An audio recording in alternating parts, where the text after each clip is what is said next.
ఇంతకు ముందంతా hero hero అర్చారు కదా, ఇప్పుడు మొదలెట్టండి. థ్యాంక్ యూ అండి. ఇక్కడికి వచ్చిన ప్రతి ఒక్కరికి పేరు పేరున ధన్యవాదాలు. ముందుగా మా బాబాయ్ Nani.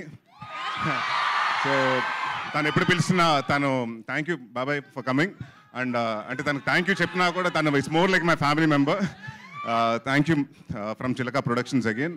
And it's a team effort అండి. రవి గారు మాటలు, మల్లి గారు డైరెక్షన్, సూర్య గారు కెమెరా వర్క్, చోటా గారు ఎడిటింగ్, అక్షిత గారు, అందరు ఎవ్రీవన్, భరత్ గారు, రాజీవ్ గారు, వీళ్ళందరూ కలిసి కష్టపడి ఇష్టపడి ఒక 24 క్రాఫ్ట్స్ బాగా చేసిన సినిమా. చాలా సంవత్సరాల తర్వాత మళ్ళీ కామెడీకి వస్తున్నాను. సో డెఫినెట్గా ఈ సమ్మర్ మిమ్మల్ని బాగా నవ్విస్తాను. దీంట్లో నవ్విస్తూ పాటు మంచి కంటెంట్ కూడా చెప్తాను. అండ్ తప్పకుండా ఈ సినిమా మే 3వ తారీఖున చూడండి, థియేటర్స్లో రిలీజ్ అవుతుంది. And next me favourite star